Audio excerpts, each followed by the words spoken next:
Rejoice, episode 187, Bath Times and Braces. Hello, I'm Frank Delaney. Mr. Bloom is in his garden on a sunny morning, Thursday the 16th of June, 1904. He has inspected his property and contemplated planting runner beans and Virginia creeper and lettuce and greens and stuff, and sadly he cannot see whether the girl with the big hips is in the garden next door. So on he goes, deep in thought, heading for his morning duty. Here's the text. He walked on. Where's my hat, by the way? Must have put it back on the peg. Or hanging up on the floor. Funny, I don't remember that. Hall stand too full. 4 umbrellas. Her rain cloak. Picking up the letters. Drago's shop bell ringing. Queer, I was just thinking that moment. Brown, brilliantined hair over his collar. Just had a wash and brush up. Wonder if I'd time for a bath this morning. Tara Street. Chap in the pay box there got away James Stephens, they say. O'Brien. Deep voice that fellow Glugats has. Agendat, what is it? No, my miss. Enthusiast. He kicked open the crazy door of the Jakes. Better be careful not to get these trousers dirty for the funeral. He went in, bowing his head under the low lintel. Leaving the door ajar, amid the stench of mouldy limewash and stale cobwebs, he undid his braces. Before sitting down, he peered through a chink up at the next-door windows. The king was in his counting-house. Nobody. End of this week's quote. Ulysses just gets more and more interesting. This is just the best job in the universe, this deconstruction. Here we go. Business as usual. Some narration, some internal monologue, and some of that at levels lower than active thought, down there on the lower shelves of memory. First 5 sentences. He walked on. Where's my hat, by the way? Was to put it back on the peg or hanging up on the floor? Funny, I don't remember that. Mr. Bloom continues through the garden. Joyce tells us he wonders where his hat is. Must have put it back on the peg. Then he makes a dad joke. Irish patois was full of them, contradictory terms. Or hanging up on the floor. Oh, we had them all the time. There was my bike up against the wall, gone, stolen. We had a teacher who was full of them. Don't pass yourself out or you might bump into yourself coming back. And he'd say, twice a week and once a fortnight. We were supposed to smile. We did the first time. Well, you can imagine Mr. Bloom telling Millie when she was little that he hung up his hat on the floor. And hanging up on the floor isn't in the original manuscript, by the way. Let me check. No, look at this. Nor is his explanation for where his hat might be. And that's interesting. Yeah, because he says, hall stand too full, 4 umbrellas, her rain cloak. So, thereby, Joyce added a tiny but effective word picture of life inside the Bloom's front door. It's an untidy house. Now here comes one of those oblique interior monologue moments that did indeed cause the professors to keep busy for 300 years, as Joyce said they would be. As he wanted them to be. We all produce tangential thought all the time, and here's Mr. Bloom picking up the letters. We know about that. He found the 2 letters and a card on the mat. Next thought, Drago's shop bell ringing. Queer, I was just thinking that moment. Joyce lets us in on it. As he bent to pick up the mail, Mr. Bloom had a thought, perhaps brought on by a sensation of his hat and his hair as he bent down. He had a thought that he must get some grooming. Now, Drago's was a hairdresser, a barber shop on Dawson Street in the centre of Dublin, and Mr. Bloom hasn't spent a lot of time on himself this morning. Just had a wash and a brush up, and he remembers Mr. Drago with brown, brilliantined hair over his collar. The original manuscript, by the way, says Drago's hair was black. And that's when Mr. Bloom asks himself if he has time for a bath this morning. See? That is a logical, tangential thought sequence, if that's not a contradiction in terms. How can a tangential thought sequence be logical? Well, yeah, I suppose it could, couldn't it? Yeah. Although brilliantine, as you probably know, was a hair preparation. And since I'm always alert to an unusual word, word shape or sound in anything Joyce has written, let me pause for a moment to think about Drago.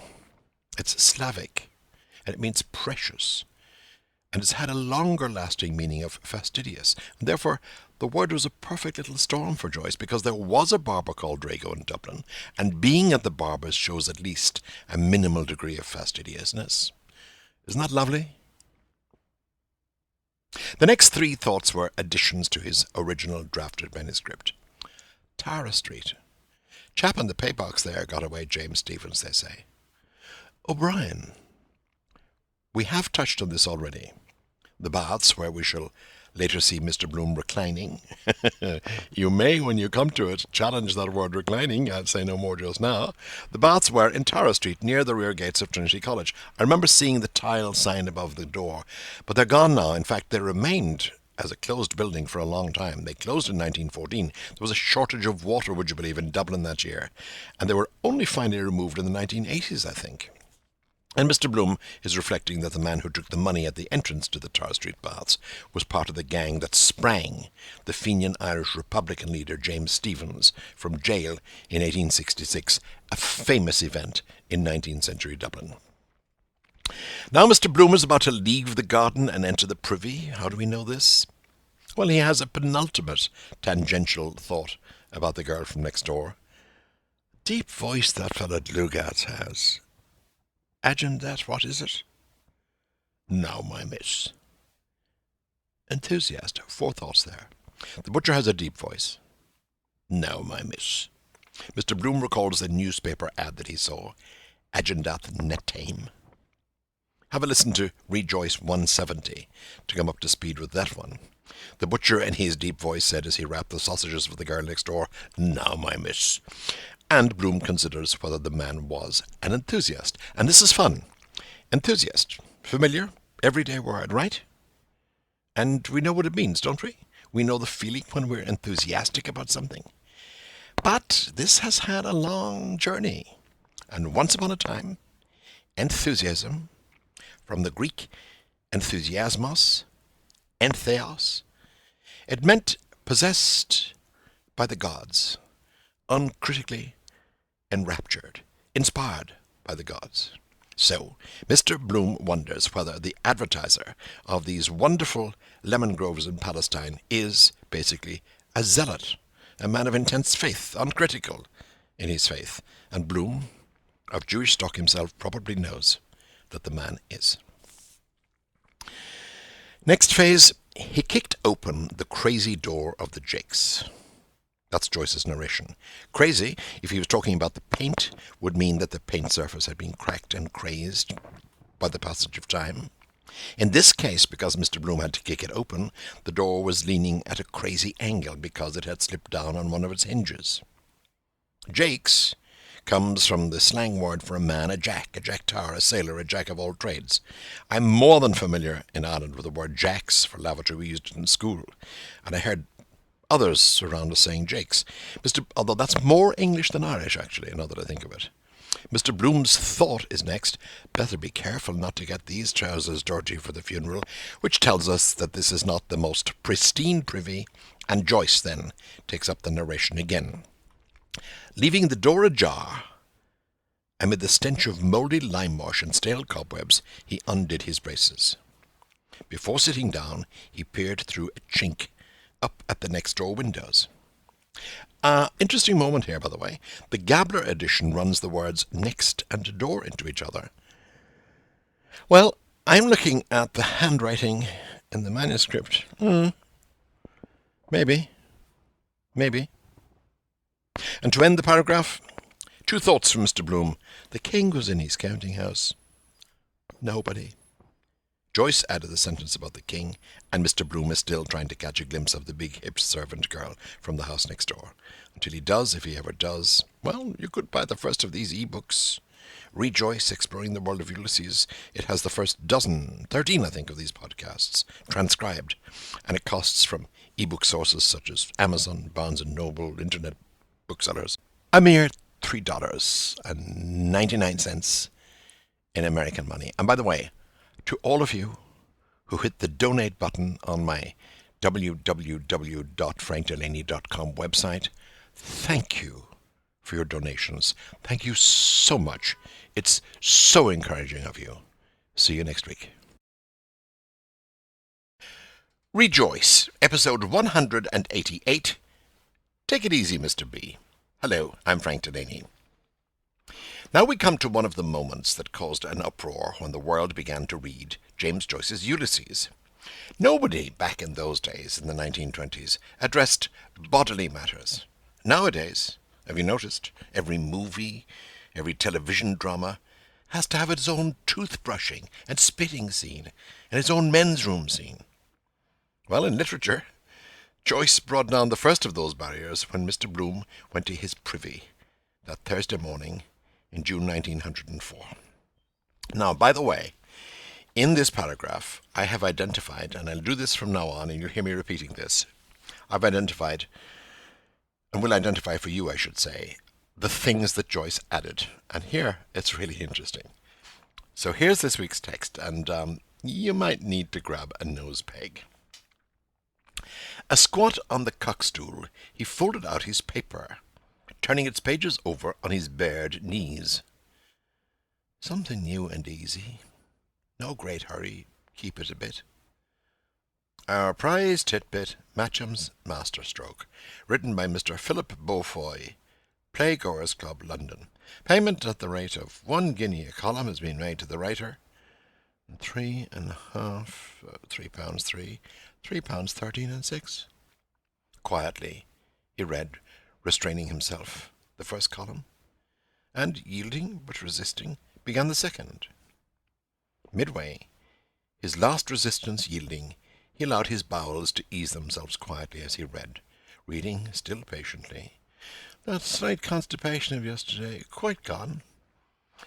Hope it's not too big. Bring on piles again.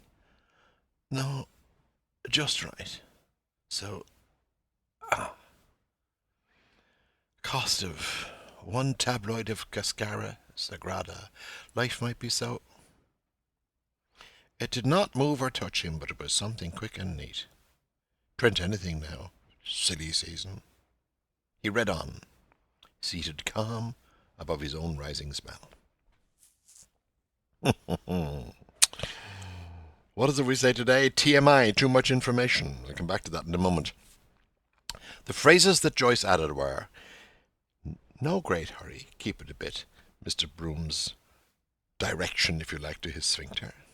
Then, quietly he read, restraining himself, the first column, and yielding but resisting began the second. Midway, his last resistance yielding. In other words, that's all added. That's the running commentary on his sphincter's activity. The next piece is just single word, reading still patiently. And here we go. Here's the long one. That slight constipation of yesterday, quite gone. Hope it's not too big. Bring on piles again. No, just right.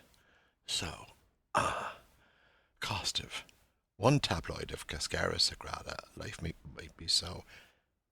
And then finally, print anything now, silly season. And finally, seated calm above his own rising smell. So you notice that there, Joyce added, after he'd sent in the first manuscript, he added a lot of stuff that really was quite much more detailed, much more graphic, much more visual, and much more auditory, if you like, than in the original manuscript. So he got braver as he got his galleys from the printer, and he kept adding. Okay, back to TMI, too much information. H.G. Wells reviewed the earlier novel, A Portrait of the Artist as a Young Man, and he had this to say. Like Swift and another living Irish writer, Mr. Joyce has a cloacal obsession. He would bring back into the general picture of life aspects which modern drainage and modern decorum drainage have taken out of ordinary intercourse and conversation. Well, what must he have thought of Ulysses? Well, actually we know. But I'll come back to that another day. It's too much of a digression now. It's a huge temptation, actually, but no, I won't do it. And by the way, Wells was fond of Joyce, and he admired him. So, back to the privy. Do you really want me to go through this moment by moment? Or should I say, movement by movement? Do you? Oh well, art for art's sake. I'm not punning. Asquat on the cuckstool, he folded out his paper, turning its pages over on his bared knees. That's Joyce narrating. Asquat is all one word, and it works on the eye, too. It looks different on the page. A-S-Q-U-A-T. On the cuckstool, what's that? Well, it's obviously the lavatory seat. But in one variation, it was a chair into which people were strapped and then dipped in the village pond as a punishment, a cucking stool, or a ducking stool. It often had its seat cut away, so that the victim was further humiliated by having his or her rear end displayed as the stool was tipped over. But cuck was also a slang word for excrement, which often poured out of the unfortunate victim through fright. Cuck also then gave way to cack, and that entire arena is wild with euphemisms. So much so that you'd think every family had its own terms for urination and defecation. We did. A lot of families I know did. This is long before number 1 and number 2. So there Mr. Bloom sat reading his magazine Tidbits, turning its pages over on his bared knees as if we already couldn't see the scene clearly enough. Mr. Bloom is flicking through Tidbits, looking for something new and easy. Notice the parallels? That's fine. But the next couple of thoughts, do we really need to know? Oh, great hurry. Keep it a bit. Hint of anal retention there, literally. And that's one place where you can use literally. He's not loosening himself too readily. He's enjoying his self-control. You see, I said, this is modernism with a capital M. Everything is grist to the mill. Now, though, on the screen of Mr. Bloom's mind, we get some editorial information on Tidbits. Our prize tidbit, this is Mr. Bloom's thought, quoting from the magazine, Matcham's Masterstroke, written by Mr. Philip Beaufoy, Playgoers Club, London. Payment at the rate of 1 guinea a column has been made to the writer. So he counts then. 3.5, that's 3.5 columns. A guinea is £1, 1 shilling, so that's £3, 3 pounds, 3 shillings. Half guinea, half of a pound and a shilling is 10 shillings and sixpence. So you add it up. £3, 13 and 6. And this passage, by the way, in its way, is a prize tidbit of Joyceana. You see, like so many young writers, Joyce, early in his career, even while he was still at secondary or high school, he wanted to see whether he could sell a story to a magazine. We've all done it at that age. In 1897, Mr. Philip Beaufoy, a regular Tidbits contributor, wrote a story named For Vera's Sake, about nihilists. Schoolboy Joyce wrote a story about a Russian diplomat and an attempted assassination by nihilists. And he didn't get it published, though people did know about it, notably his brother Stanislaus, who wrote in his own memoir, which is called, obviously, My Brother's Keeper. Stanley wrote, not wanting to use his own name, he gave it to a young man of his acquaintance who rejoiced in the patronymic of McGinty, to send it in under that name. The last time I heard of the story, McGinty was just going to post it to Tidbits. There was, however, such a writer as Mr. Philip Beaufoy. He was extensively published in Tidbits, and Joyce will have known his name. An unusual name, and it would have jumped off the page anyway, because Joyce's father read Tidbits, which was not a respectable magazine, despite the fact that it published a lot of respectable writers. And somehow this Mr. Beaufoy, poor fellow, got under Joyce's skin, because there are 14 mentions of Mr. Beaufoy in Ulysses, and half of those mentions has him in among the hookers in the Circe brothel chapter, including a drawling appearance in court. Mr. Philip Beaufoy, pale-faced, stands in the witness box in accurate morning dress, out-breast pocket, with peak of handkerchief showing, creased lavender trousers, and patent boots. He carries a large portfolio labelled Matcham's Masterstrokes. And by the way, his evidence in this imaginary trial is all about what? It's all about plagiarism. And the fee? For his actual story, Mr. Philip Beaufoy got paid, in today's terms, about £380 or 600 American dollars. Sorry for that digression into Nighttown, into Circe. So many chapters ahead. Here we go. Second paragraph, first sentence.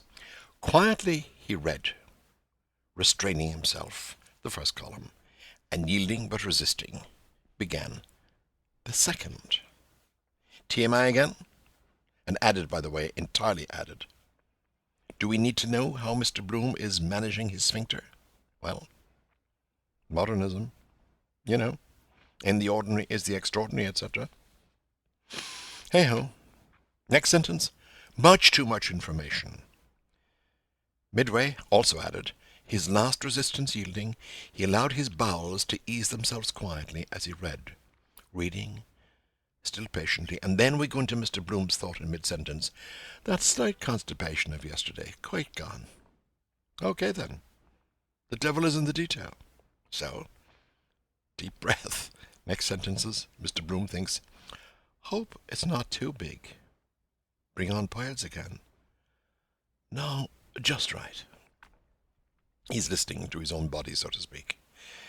Whew, so glad to know that. Aren't you pleased too? Next. Cost of.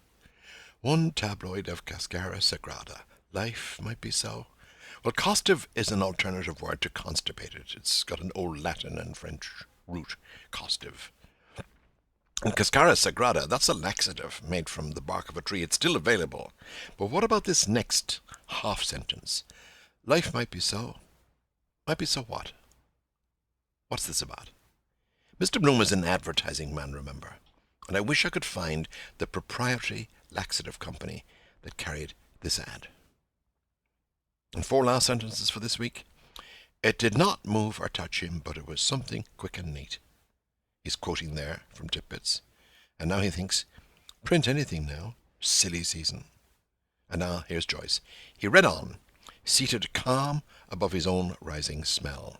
That last phrase was added by Joyce after he sent in the manuscript. Now, overall, have you grasped that there's a joke going on here, right? The bowel movement is like the sentence and the story, something quick and neat. And then the story is disparaged, thereby reduced, disparaged. Use your own vocabulary. The joke will become clear in a week or so. Essentially, Mr. Bloom will use Mr. Beaufoy's story as, how shall I put this, the conclusive part of his toilette. Summer, by the way, is to some degree regarded as the silly season in periodical publishing. It was a time when there was no real news, and you can get any story onto a newspaper. So let's leave it there until next week, and thank you once again, by the way, for your generosity to our tips jar. If and when the Spirit moves you to drop a tip into it and help us toward our 2 million downloads, on my website, where this podcast originates, you'll see the tab, the Donate tab, that will take you to my account on PayPal. And I'll be here next week. I hope you will too. Rejoice, episode 189 of Cabbages and Combs. Hello, I'm Frank Delaney. Thank you so much for your generosity to our tips jar. And thank you again. It's wonderfully encouraging of you. I'm deeply grateful. This week, well, we're still in the privy, the outside toilet of Mr. Leopold Bloom. Last week, we left him reading Matcham's masterstroke in the magazine Tidbits and comparing the neatness of the prose with the orderliness of his own bowel movements that morning. Such is the satire of Mr. James Joyce. And so we go on with Mr. Bloom's warm smell rising about him. Look, I'm only the messenger. I didn't write this. Here's this week's text. Can I point out to you that I'm going to identify directly afterwards the things that were not in Joyce's original manuscript that are in this text. Here we go. Neat, certainly. Matcham often thinks of the masterstroke by which he won the Laughing Witch, who now begins and ends morally, hand in hand, smart. He glanced back through what he had read, and, while feeling his water flow quietly, he envied kindly Mr. Beaufoy, who had written it and received payment of £3.13 6. Might manage a sketch by Mr. and Mrs. L.M. Bloom. Invent a story for some proverb. Which? Time I used to try jotting down on my cuff what she said dressing. Just like dressing together. Nick myself shaving. Biting her nether lip. Hooking the placket of her skirt. Timing her. 9:15. Did Roberts pay you yet? 9:20, what had Greta Conroy on? 9:23, what possessed me to buy this comb? 9:24, I'm swelled after that cabbage. A speck of dust on the patent leather of her boot, rubbing smartly in turn, each welt against her stockinged calf. Right, here we go. Begins and ends morally, while feeling his water flow quietly, by Mr. and Mrs. L.M. Bloom invent a story for some proverb which, dislike dressing together, nick myself shaving. None of that is in the original manuscript. Let's now turn to the unpacking, because here we have a number of things, as ever, in Ulysses. Opening words, neat, certainly. Double think here. Neat morning performance by Mr. Bloom's sphincter, side by side, so to speak, with the neat packaging of sentences done by the author of Matcham's masterstroke, Mr. Philip Beaufoy. So you see what Joyce is doing. He's comparing the writing in the magazine Titbits with the proceeds of his own colon. Put it in your own language, and you'll get what I mean. You'll understand what he thought of the content of Titbits. There's even a quote from the alleged story. Matcham often thinks of the masterstroke, by which he won the laughing witch who now... And Mr. Bloom ends the quote in mid-reflection, as though it's not worth going on. And then he thinks some further observations. Begins and ends morally. That, as I say, wasn't in the original. Hand in hand. Smart.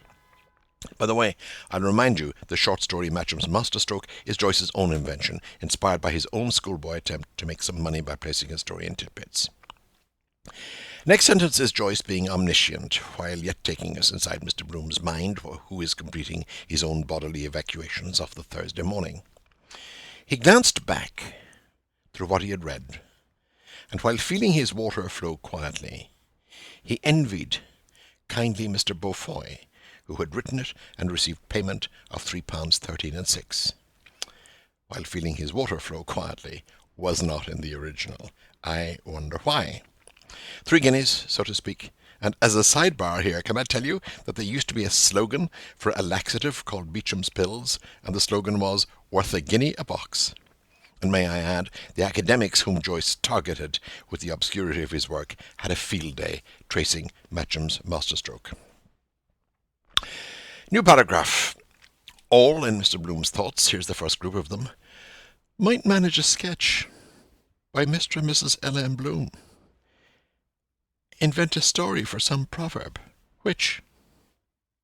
So because he can't quite match Matcham, so to speak, Mr. Bloom wonders what he might write. He does, as we shall later discover, have literary ambitions.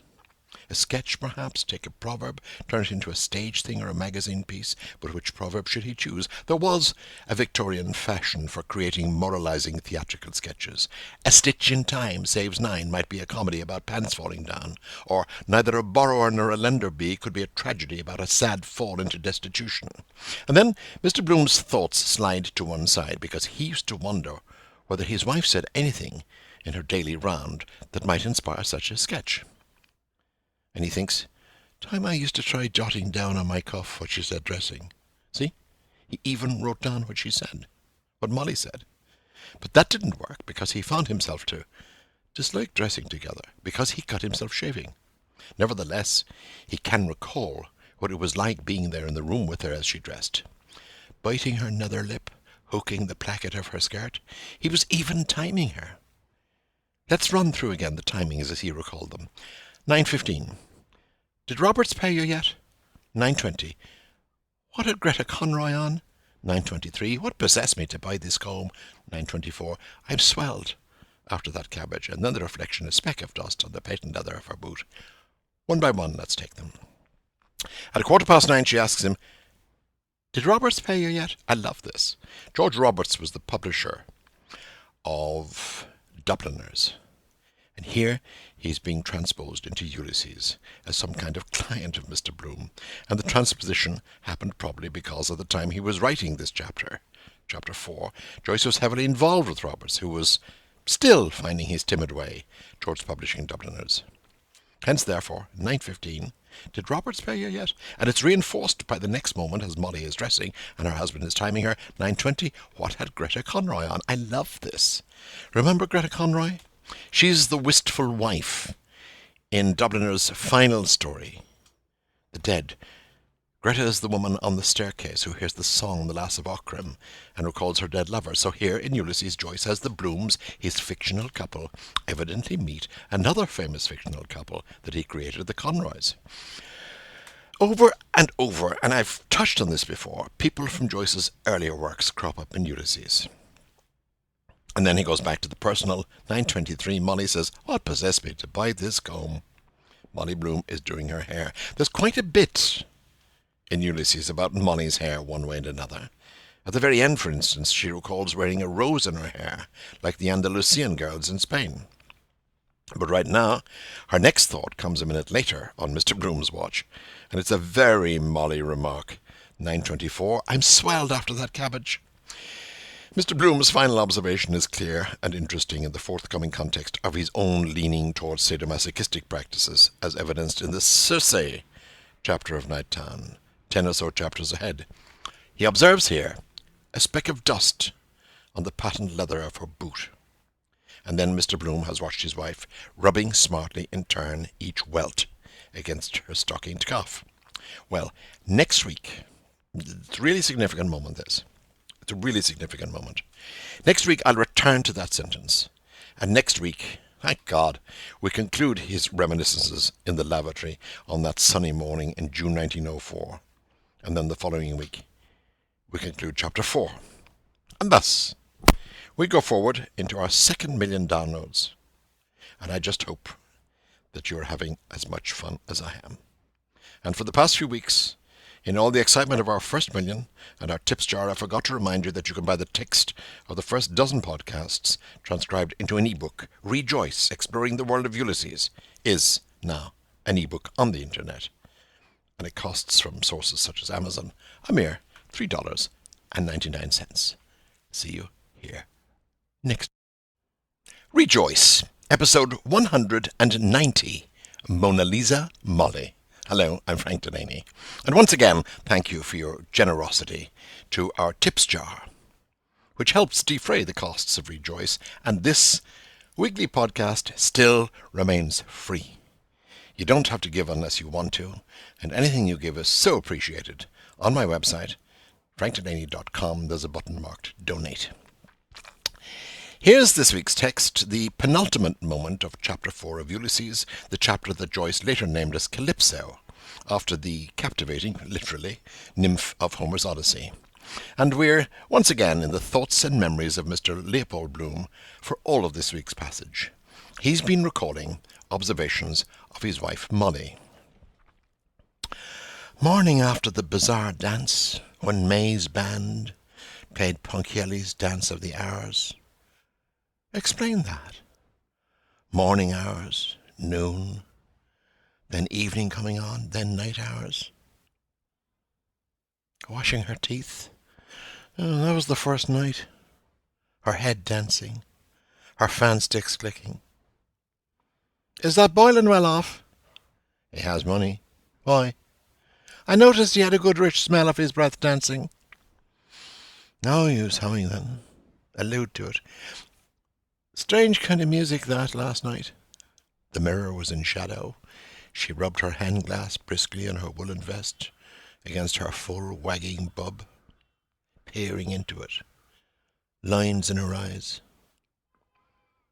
It wouldn't pan out somehow. Evening hours, girls in grey gauze. Night hours then, black with daggers and eye masks. Poetical idea. Pink, then golden, then grey, then black. Still, true to life also. Day, then the night.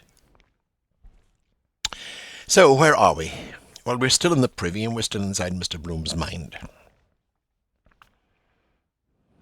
And there's a reference coming up that I really like.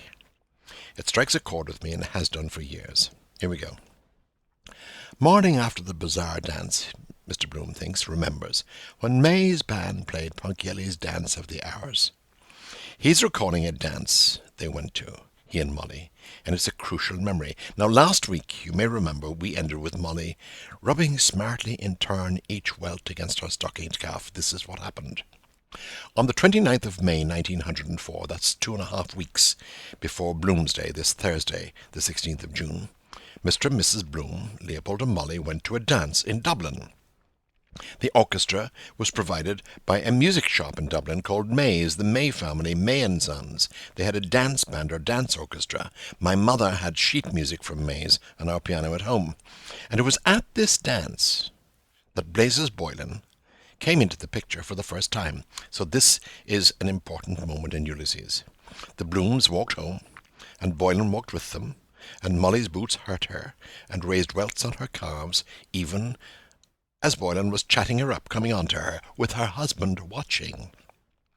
And here's the reference I really like. The Dance of the Hours comes from a 19th century opera, La Gioconda, by Amilcaro Ponchielli. And La Gioconda, though not in this case, also refers to the Mona Lisa. And I've always believed that Joyce went for that very tangential Mona Lisa cross-reference to indicate a certain enigmatic quality in Molly Bloom, but only for the early stages of Ulysses, an enigma that is blasted away by her long soliloquy at the end, when we learn more about her than we ever could have expected to know. And by the way, whether you know it or not, you almost certainly have heard the Dance of the Hours. Here's the reminder. Do you remember Fantasia, the hippos dancing? And do you remember Alan Sherman's song, Hello Mother, Hello Father, Here I am at Camp Granada? Well, that's the Dance of the Hours. Mr. Bloom's next thought, explain that. Morning hours, noon, then evening coming on, then night hours. Always a man of cultural inquiry, he is ruminating on the phases of the ballet that is danced at the end of La Gioconda, the ballet called the Dance of the Hours. Explain that. Morning hours, noon, then evening coming on, then night hours. Basically, he has traversed the time scale depicted in the ballet, but hasn't quite reached intellectually the struggle between the forces of darkness and the forces of light suggested by the ballet. And then he returns to the memory of his wife, excited now by the attentions of the much flashier Blazes Boylan. She was much excited. And you could say Boylan is a force of darkness in Mr. Bloom's life. He remembers Molly washing her teeth. That was the first night.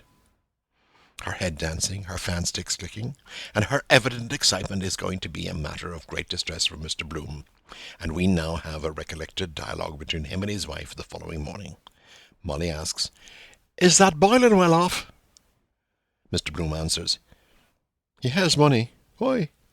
And Molly replies, I noticed he had a good rich smell of his breath dancing. Yep, that's trouble brewing. Now Mr. Bloom tries to address it. Now use humming then, allude to it. In other words, be open. And he said to her, Strange kind of music that last night. What she doesn't know, and what we won't know until much later in the book, is the strange kind of music he's talking about isn't just Ponchielli and the Dance of the Hours. It's the fact that Boylan, on the way home with Molly, as they're walking along side by side with Mr. Bloom with them in a trio, Boylan and Molly are singing, I think it's the Young May Moon, but we'll find that. So that was a strange kind of music the two of them were singing together.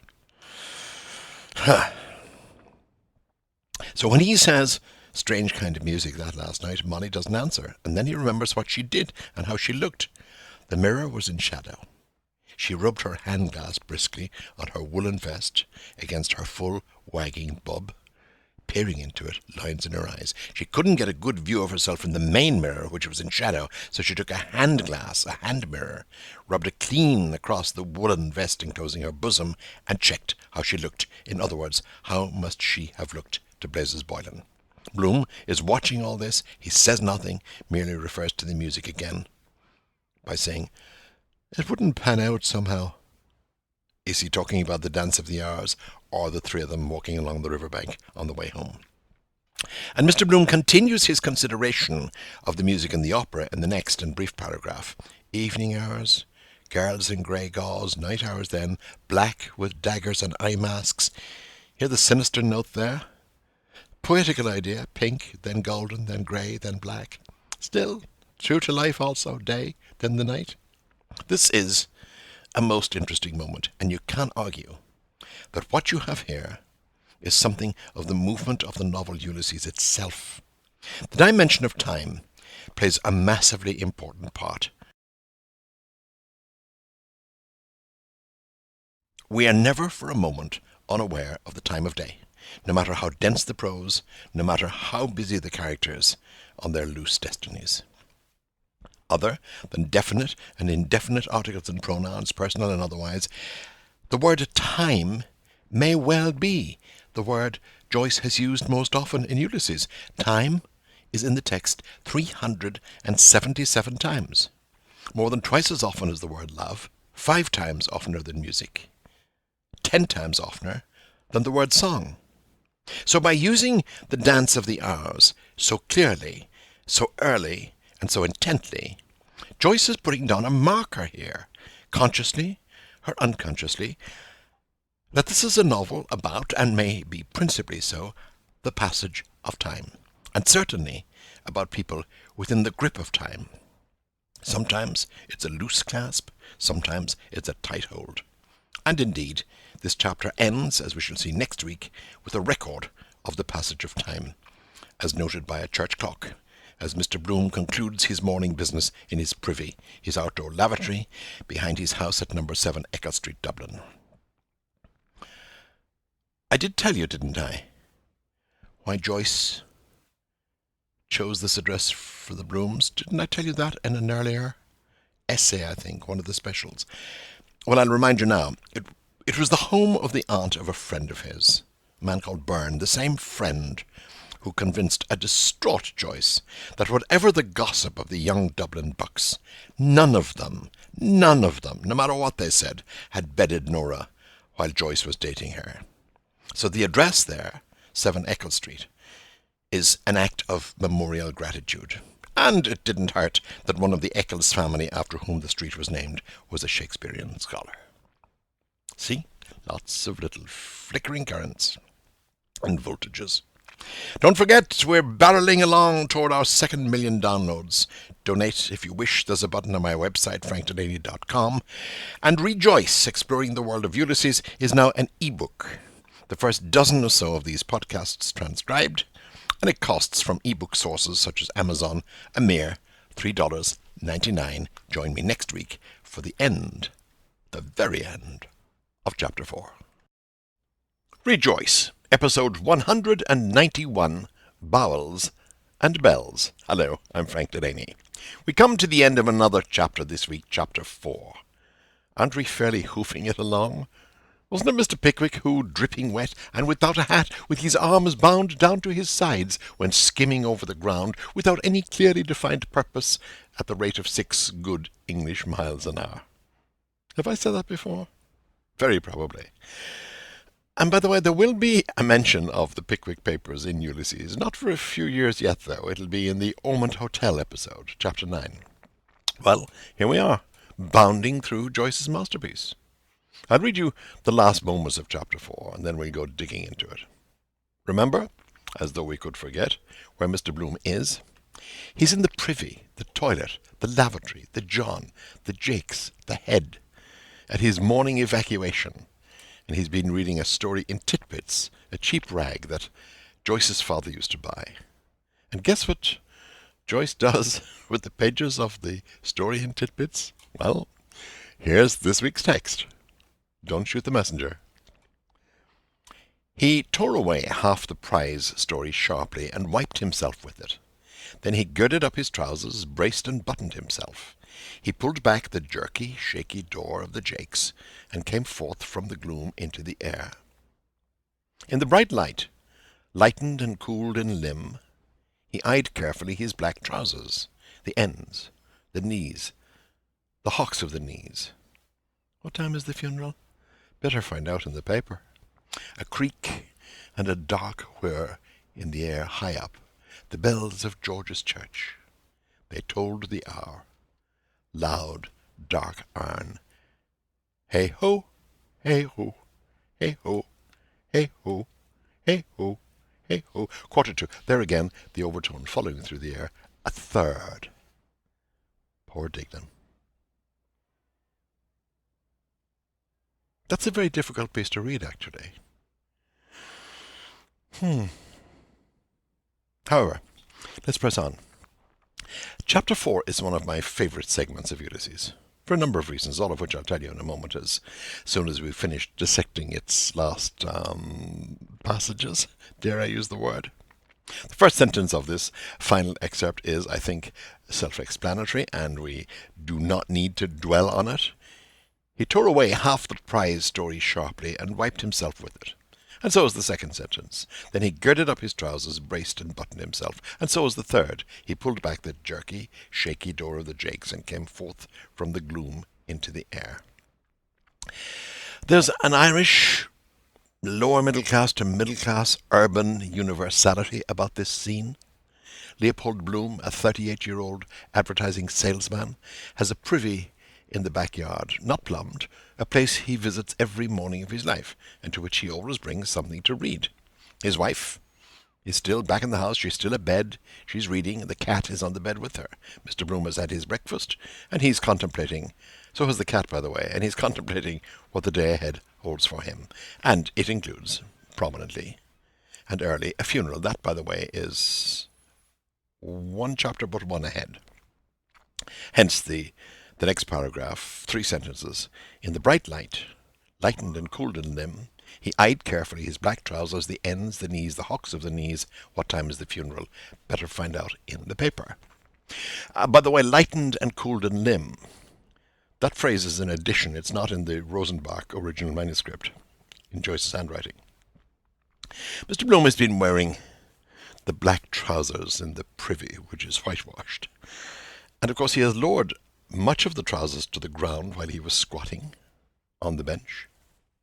And now he's inspecting to see whether they're still in fit condition to wear to the funeral, the time of which he has to check in the newspapers.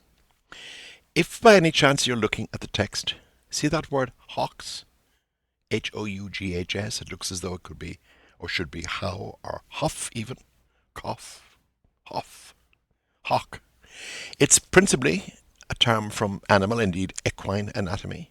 In humans, the hock, or H-O-C-K, is the back of the knee. And it's a word that's all over the European languages. It's in Lithuanian, Frisian, Icelandic, German. It's even got cousins in Sanskrit. And you know, it's rarely spelled the way Joyce spells it here, H-O-U-G-H. It's always H-O-C-K nowadays. You can actually go to your butcher and buy a hock. I think of ham. So you can see what Mr. Bloom is doing. He's checking to see whether the backs of the legs of his pants are still clean enough to wear to a funeral. Next sentence. A creak and a dark whir in the air high up.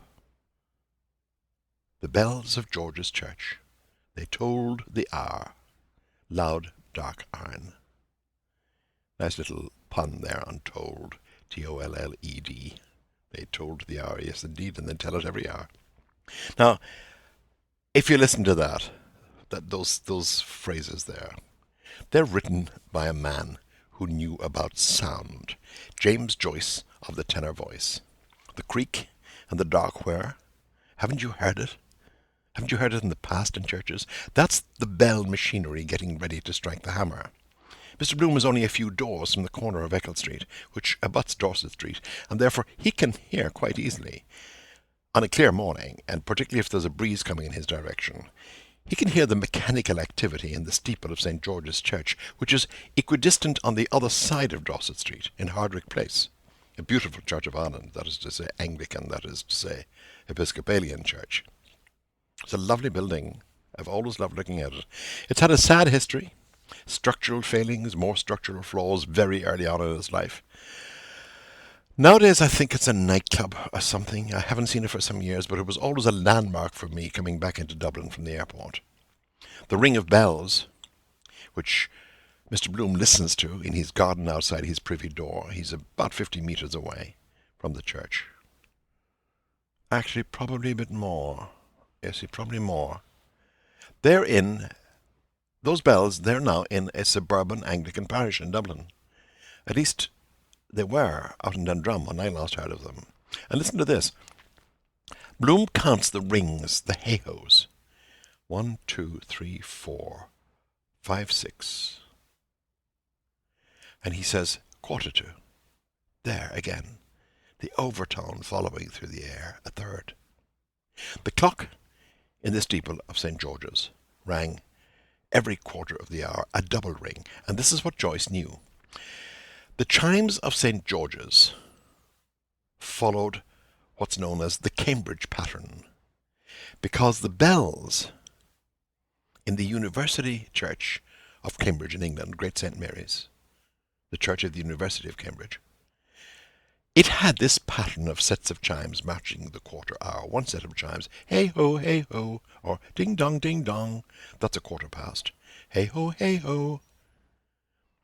That would be ding dong, ding dong, that's half past the hour. And now it's a quarter to. And on the hour, there will be 4 hey-hos and the ring from a less sharp bell for the full hour. Did you follow that? So the full hour would be, I hope I've got the air right. Forgive me if I haven't. Hey ho, that's a quarter past. Hey ho, that's half past. Hey ho, that's a quarter to. Hey ho, that's the full hour. It's also known as the Westminster ring or the Westminster chime because Big Ben on Westminster Bridge in London, overshadowing the Houses of Parliament, copied Great St. Mary's in Cambridge. And Mr. Bloom identifies the ringing, the chiming pattern correctly, because he's used to it. He hears it every day, every night. Quarter to. There again, he thinks, the overtone following through the air, a third. And he thinks of the man who is being buried later. Poor Dignam, for whom, is Joyce's implication, for whom the bell tolls. Now, as we move in next week to chapter 5, I said, that's the end of chapter 4. I said I'd observe as to why I so like this chapter that we've been dwelling on for the last few months. Here's why. Leopold Bloom is the central figure. The name Leopold means Prince of the People. And it's in this chapter, really for the first time, that I feel Joyce's gentler ironies and characterizations truly beginning to work. He brings us very close to his people in chapter 4, to his characters, for whom, like so many of us, nothing is as they expected. Mr. Bloom has a sexy, voluptuous wife lolling provocatively upstairs in bed, but she's not lolling for him. The domestic servant from next door vanishes from his sight before he can get a good look at her swinging hips as he goes home with his kidney, the moist gland. Think of that he has bought for breakfast. A letter from his daughter, which should bring joy, encourages angst. Even his morning toiletage brings the worry of not being able to get published. It's, for my money, as true to life as Ulysses gets. It's up close and personal. It's very everyman. And it shows the life of the demos, the people, demos as in democracy. That's why I love it. Now you know. Okay, next week, a new chapter. What fun! Goodness, we move on to chapter 5. And, thank you all for your generous donations to my Rejoice tips jar. Much appreciated. And I'm so glad to have you with me as we go forward. Don't forget to Rejoice, the ebook exploring the world of Ulysses, the first dozen or so of these podcasts transcribed, and from ebook sources on the internet such as Amazon, a mere $3.99. And as we go forward, let's remember that on the 2nd of February, a few days ago, James A. Joyce would have been 132 years old. Onward we go to the Lotus Eaters. That's next week.